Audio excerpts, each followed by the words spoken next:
Hey everyone, welcome back to Office Hours. I'm Julian Zelizer, and this is The Long View, and this is my weekly conversation with subscribers about some of the events taking place in news, a little bit thoughts on history, and really open to wherever the conversation moves. So it is nice to see you, and everyone is signing on, so we'll give people a few minutes to several pieces I've published recently that might be of interest. My column in foreign, I had two columns in foreign policy actually.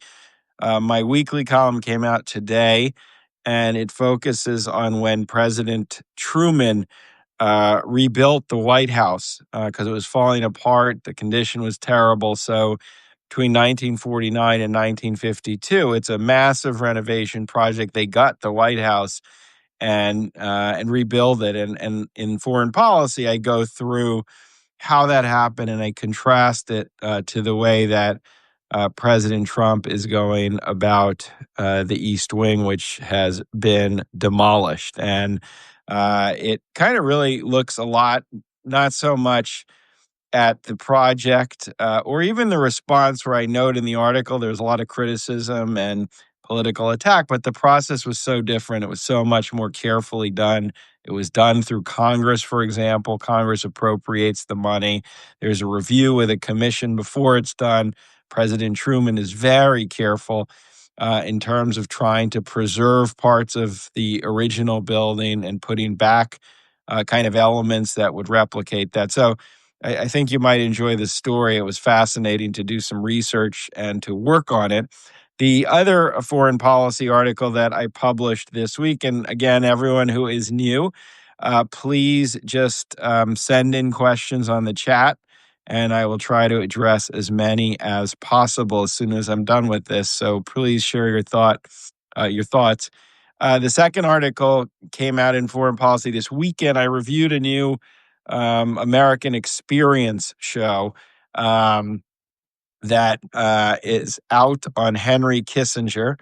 And thank you for that, Marina. And so I did a piece, kind of a review on the show. It's a 2-episode show. It's very good. It's actually terrific images, great commentary, really well done. And I talk a little about Henry Kissinger, who, of course, was National Security Advisor to President Nixon and then Secretary of State, also under Ford, and what his career tells us about where we are today, including I try to highlight some elements of the way he conducted his business, which I think had long lasting ramifications in American politics. So, those are my two foreign policy pieces. I know I can see some people who have joined. Sent some great comments about a piece I wrote this weekend in response to a New York Times article that came out. The article focused on Speaker Johnson and how essentially he has just kind of delegated all sorts of all authority at this point, and rendered Congress really impotent is a way to think of it. They're not even meeting at all as the government shutdown takes place. And I try to give a different twist on thinking about that, and kind of the agency of what he is doing and what the Republicans are doing and why they are doing it. So that was my Long View newsletter. And tomorrow, my next newsletter will come out, which focuses on President Trump's tactics with some perspective. So I hope you enjoy those. Marina asked our congressional review, how quaint, I think you said. Sorry for forgetting the words. And it is really notable. I mean, so President Truman, kind of the nutshell story is by the time he moves into the White House in 1945, following the passing of Franklin Roosevelt, quickly he starts to notice the poor condition that the White House is in.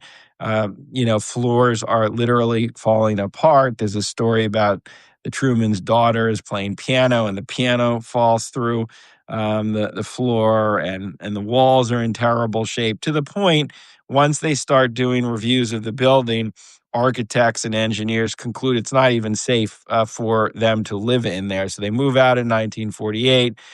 He helped set up a panel, a bipartisan commission to review what needs to be done. And ultimately, the recommendations are sent to Congress, and Congress will approve it and give a pretty substantial, allocation.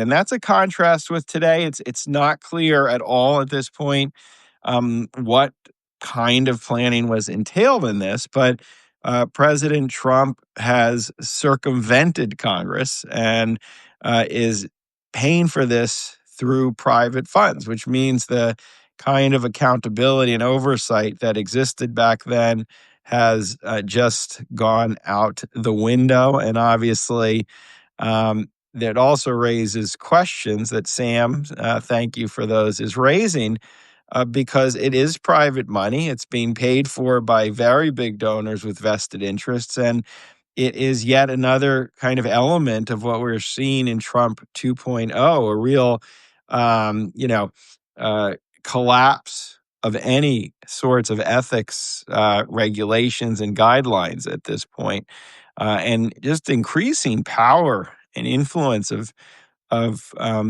private donors, large individual private donors, corporate private donors. The crypto industry is the biggest. And unlike many scandals in the past, I do think what's notable, and commentators have talked, scandals in the past that we have looked at, presidential or congressional, have tended to focus on money going, for example, to the campaigns um, of politicians, and many problems with that. But essentially, the pay to play problem was about donors giving money or to presidential libraries being built, seeking influence. Here, it goes beyond that, in that it's not simply that kind of story about influence, nor is it a story about uh, elections.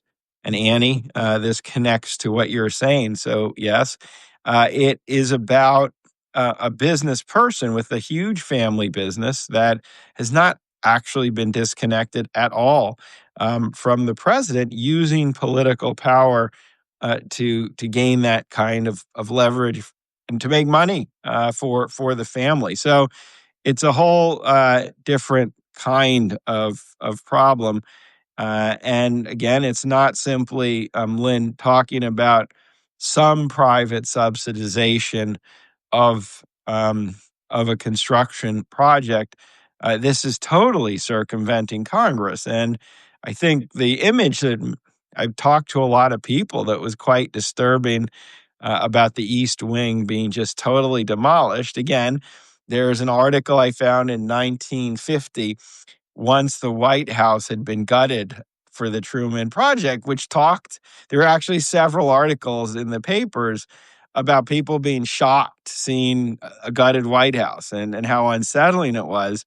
But that's different in that that was taking place in a kind of traditional political process, and there were lots of eyes on what was happening. And there, the response was literally to the physicality of the site. And there is that with the East Wing as well. But I think it's in a context where there's much less trust of why this is happening or how it is happening. And the point of kind of circumventing the congressional element of this and the public funding is that it frees the president to do much more. And I think kind of moving forward, what Annie is saying, I think we are in a moment where politically we're seeing all sorts of different kinds of opposition harden to the president, and tactically try to figure out how will that work.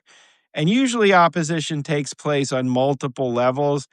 We forget that was true in the 1960s with Vietnam in opposition to President Lyndon Johnson and then President Richard Nixon. There was the opposition that's most famous on college campuses. There was opposition on Capitol Hill that manifested itself through hearings like the Senator Fulbright hearings in 1966 into Vietnam, or manifested itself in congressional efforts, even while losing, to threaten funding for the war. Senator Frank Church of Idaho was quite well known for that.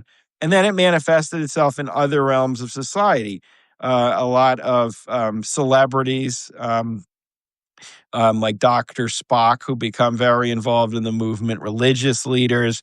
There was a group called the Clergy Against the War. CalCav is the full description, which also does this. And I think right now people are experimenting. It's very hard.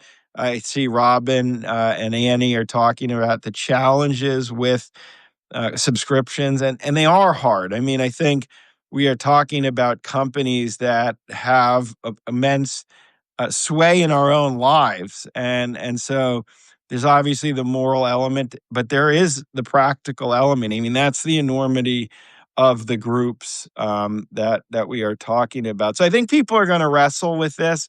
I have stressed again at different moments in American history, from abolition to Vietnam. Opposition is slow, it's halting. There's lots of learning that takes place. And I know that's not satisfactory to people who feel the urgency of the moment, but that is how it works. I just heard an interview today with the historian at Harvard, Jill Lepore, who was talking to David Leonhardt of the New York Times and said she always thinks of the fact that women's suffrage really the cause accelerates in the 1840s, but you won't get that till the early 20th century, that right to vote. So that is the challenge of the protests. I'm writing, as I've said here, about civil rights, and it's really notable how many years these kinds of efforts take when you're dealing with something so significant, so severe, and so powerful. But on the boycott and trying to avoid certain kinds of goods, as hard as it is, we did see it. I think it's this ongoing Jimmy Kimmel lesson. It can be effective, and corporations care about the bottom line. The reason many of them ultimately bend the knee, as some say, or are compliant to the president's demand is not about love of President Trump so much as fear of that bottom line. And so politically, what you're thinking of is how can you capitalize on that and basically make their calculation different. It's not unlike the political challenge, I think, right now with Congress. The question isn't, in my mind, love of President Trump in the GOP so much as fear and a kind of partisan calculation, which I talk about in the long view piece, that serves the interests of the party. And so if he serves the interests of the party, that is triumphant. That's the mindset of the party. So the kind of question opponents are thinking about vis-a-vis the electoral map in Congress is where are the pressure points for senators, for example, or members of a House in a very narrow majority, and how do you start to change the calculation that supporting the president on everything is actually a worse bet for them politically, a worse bet for their future than starting to break on certain issues. And that's the pressure point that opponents really need to think about strategically. And that's been the question in the past. Again, there's all sorts of parts of that 1960s high point of activism. But what's really interesting is when you start to see elected officials break as they become cognizant. It's true in the 70s. I've written a lot about the Watergate babies, the class of legislators who were elected in 1974, many of whom were elected, obviously, for traditional economic issues, talking about environmental issues, new democratic issues.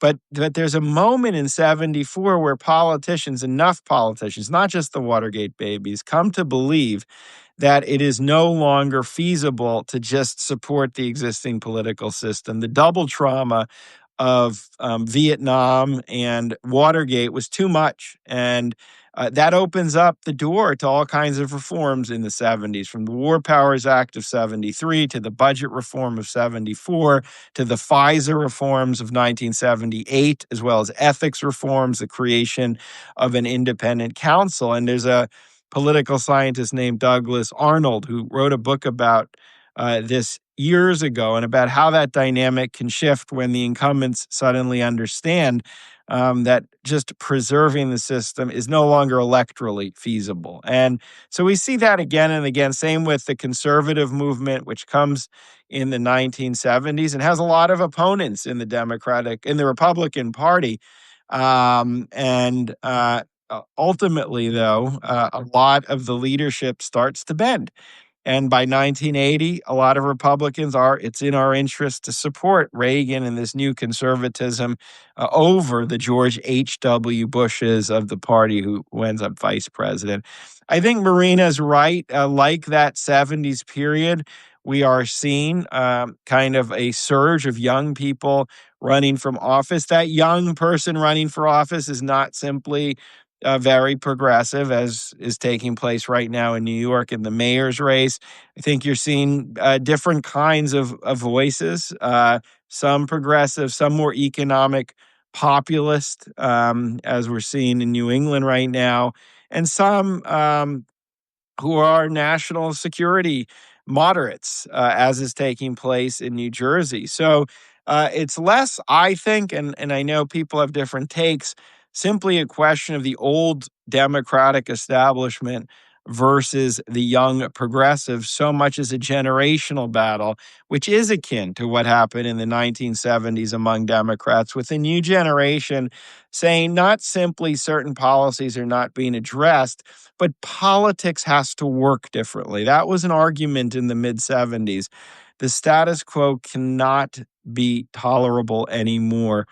And so Marina's point, I think, is notable about what is happening right now. And I think that's a commonality of the messages, even though the political agenda of many of these younger candidates is incredibly different. It's not all the same, actually. And there's points of commonality, points of difference, but they are all making this argument that it's time for a new generation in the Democratic Party, that it's time for a new vision of how politics should work, and that they, I think, generally argue there needs to be a stronger vision for what democratic politics can be.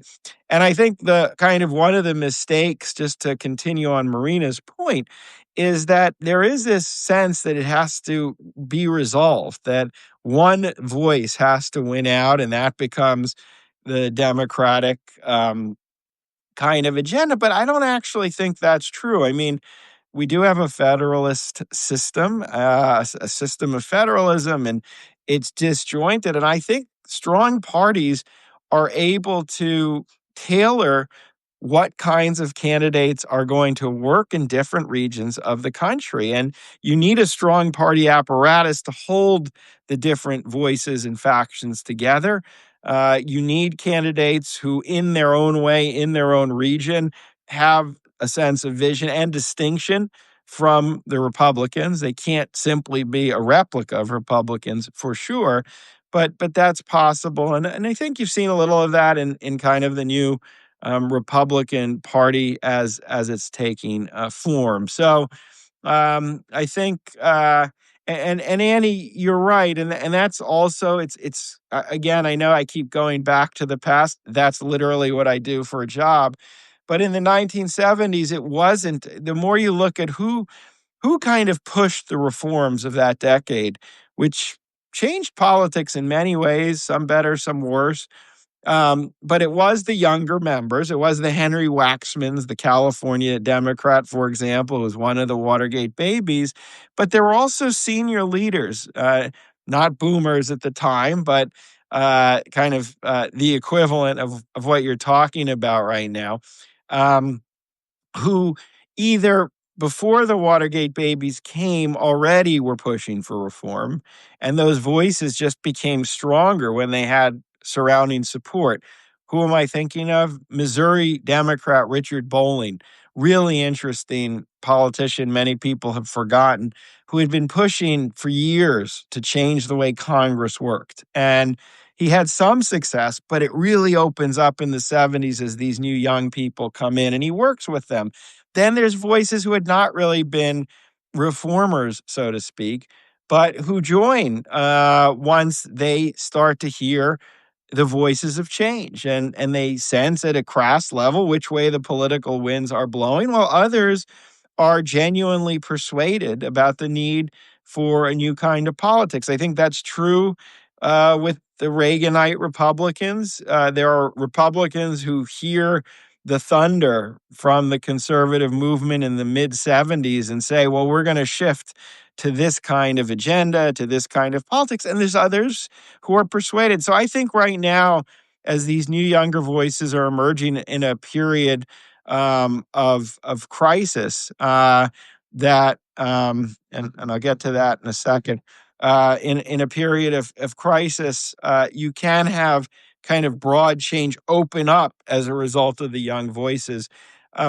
Robin's talking about the New Jersey race and the kind of pushback that you're seeing that the Democratic candidate is too kind of left wing, which is it just doesn't really match the profile of her. But your point, I think, is interesting in that I do tend to think that often a lot of the discussion in the press revolves around this is a Democrat too far to the left for the mainstream of the party. And you just don't hear it as much with the Republicans. There's an asymmetry in the coverage of the two parties, which is very pronounced. I mean, there's not as much questioning is a candidate aligned with the president, truly a radical Republican, which I think there's a fair argument to say that the MAGA Republican Party is radical. It's radical in tactic, it's radical in a lot of the issues. Simply, to have a party supporting this aggressive use of federal policing in cities right now, such as Chicago, where elected officials don't want it, where it's not at all clear that there is an emergency requiring this, other than the challenge, which also is magnified, of ICE agents that have been put in by the federal government needing some sort of protection. But the conversation about the Republican radicalism, I think, often is missing with the same focus that you see it on the Democratic side. And I actually think it's more pronounced in the GOP at this point. It's really kind of little comparison to what we're seeing in the White House in terms of what is radical and how radical has become mainstream in American politics. President Trump embodies that. And so I think a lot of coverage has lost sight of that on a day-to-day basis and then focuses on questions of other local races in a way which just seems disproportionate to what is not being talked about. We have a few more minutes, so send in any final questions. As always, thank you, subscribers. Thank you, paid subscribers, for all your support. All of you can see I am working really hard to expand what I do, and I'm doing it at a kind of I hope, exciting and interesting level to keep you informed about politics, to provide an independent voice of what I call historical journalism, and to kind of keep an eye with historical context on the news for all of you. So thank you, and thank you, Maureen. And I just for those who are not paid subscribers, I hope you consider just pushing the little button on your screen now and upgrading that subscription. If you're watching now or watching later, to a paid subscription. Again, everyone on Substack says, for the price of a few coffees in the month, you can have annual support of the Substack that you like and from where you learn. And we are at a moment right now where mainstream journalism is under strain. This is where you're seeing a lot of kind of really, I think, not just me, but colleagues, quality coverage, but we don't have an apparatus supporting us. It's, in most cases, certainly with me, just me. So your paid subscriptions mean the world. So thank you, and I hope you can consider upgrading if you don't have one. Okay, a few more questions. I did want to talk about some exciting guests that are coming in the coming week. One, I think a lot of you might like. I don't have the schedule in front of me. I'm sorry. And since this is my media, I can't look it up. But on Friday, The author, some of you I'm sure have seen the Bruce Springsteen movie, which looks at Springsteen's making of the Nebraska record, one of the great Springsteen albums, which is out now. And the author of the book that the whole film is based on, Warren Zanes, who's done a lot chronicling the history of rock and roll, actually. He's written a lot of great books. He himself was a musician with the group Del Fuegos. He's going to be joining on Friday at 11 a.m.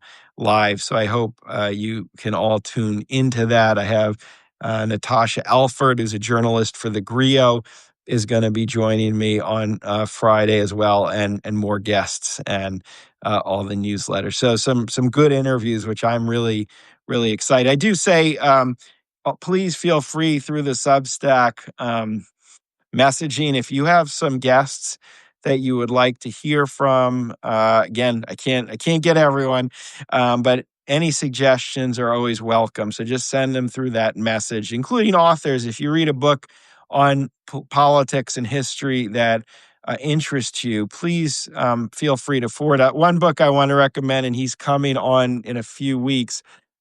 Steve Zipperstein, who is a historian at Stanford, has a short book in the Jewish Live series at Yale University Press on Philip Roth, the great author. And I just read it. It's really a terrific book, and takes a serious look at the work itself, as opposed to all the personal elements of Roth's very colorful life. And it's a great read. It's very succinct kind of biography. Steve Zipperstein on Philip Roth, and I'm excited to have a conversation with him. And by the way, and again, I can take one more question if you want to send it in.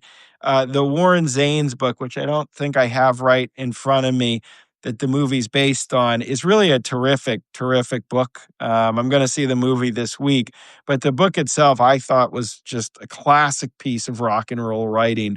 Zanes has a real feel for this genre and how it's evolved in American history since the 1960s, arguably one of the most important cultural kind of forms. And so I urge you to take a look at his book. I'm forgetting the title right now offhand, but I really enjoyed it, and I think you'll enjoy hearing from him.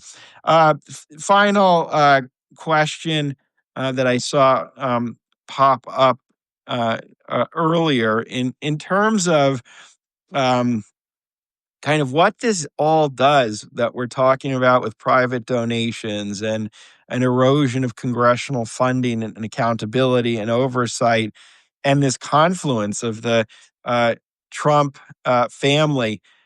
Yes, Robin, what I usually do is tomorrow, when my newsletter goes out sometime in the morning, the long view, just scroll to the bottom and I list all the times that the different guests will be going live. So that's where I put it out. And then Friday morning, I usually remind people for all the ones that are taking place Friday, which is usually when I do most of them. It's on the bottom of the quote of the week, if any of you enjoy that. So those are where you can find the schedules for all the upcoming talks. And then I put them out so you can see them afterwards. And I'm really trying to keep as much accessible for everyone as possible. Back to the paid subscription. Thank you, because I believe we need to get this information out. So anyway, with the ethics, I think, what makes Trump distinct, again, from other presidents, we talked about how other corruption scandals and all of this have revolved around campaign donations and political influence. This is unusual. We haven't had a business person of this sort with an active, huge industry, an industry directly connected to decisions that he's making. And so I think while we're talking about these firewalls falling apart, guardrails going down, this is ultimately what's causing immense concern, where you don't know what's the connection between the reconstruction of the White House or a foreign policy decision overseas and some direct financial interest. So it's going to take time. Part of the 70s reforms after Watergate and after Nixon leaves are about this issue. Congress passes campaign finance reform in 1974. I'll end on this, which which put into place a public finance system for presidential elections, which younger people don't remember, actually was in place until both George W. Bush and Barack Obama abandoned it. It was quite effective. Congress puts in disclosure rules for campaign finance, which today give us a much better sense of who's giving money to who that we had pre 1974. In 78, Congress passes the ethics reforms I mentioned earlier, which for the executive branch creates all sorts of disclosure rules and limits on income and gifts that are not perfect. And some have been subverted, but they actually do change the political system and they create many more mechanisms. And I think one discussion people are having now is about President Trump himself, about what's going on. But that second discussion, and people can't lose sight, has to be how do we, once this time is over, how do we fix the political problems? How do we address root elements of what the president has capitalized on that have been so problematic? And we can continue to talk about that, but those conversations have to be taking place because when windows of opportunity for reform emerge, such as the 70s, such as the progressive era in the early 20th century, they are far and few between. And what makes the ones that are successful different is people are ready to go. They have ideas, they have coalitions, and they are ready to move before things close and the status quo becomes more comfortable. Thank you, everyone. Thank you, Lynn. And great to be with you. And again, thank you for all of your support and all new supporters. Thank you. And we will talk soon. Look out for my newsletter tomorrow. Bye bye.